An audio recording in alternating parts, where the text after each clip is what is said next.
Right? Anybody else have this kind of thing going Oh, on? no, it's just No, you. no. Up a little halo over you. Where are you there? No, I was actually thinking a lot when we brought up this point initially about pet peeves. Mm-hmm. And how it almost for me is like a report card. Like when a pet peeve comes up, like how am I doing? Like how am I doing in my life with God? How am I doing in my worship with God? Because when those things are flowing in my life, those irritations, those pet peeves that come up aren't necessarily as much of a problem when I'm grounded or have when I'm grounded in God and in myself. And then it's amazing how just the little things can really throw you when you're not really dialed in to a life source that would make those seemingly pretty easy.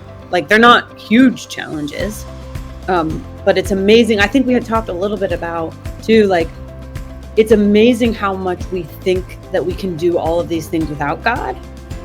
And so that's kind of a mode that we go into. And then we kind of talked a little bit about this idea that they have here in the quote about how it's like the intentionality of being empowered by God in these small ways, really on our own, because he gives us the ability to practice conforming to his will from our own volition. And I thought that was kind of an interesting dichotomy. Yeah.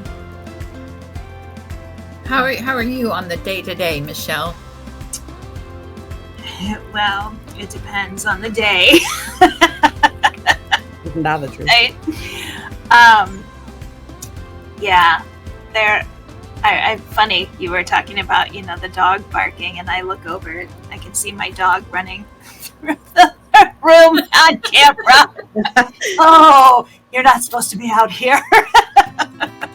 Right? But just all of those, those little things, though, I think when we have spent time with God and we bring these things to him and we ask him up front, hey, I know today these things annoy me, right? And if we list them off and we just say to him, these things annoy me, I don't know why they annoy me, but help me today, right? Like help me remember to come to you each time these little annoyances come up.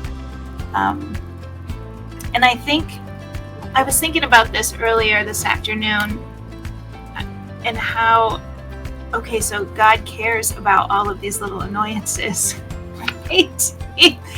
He's asking us to come to him, and he's preparing us to face more serious difficulties according to this book.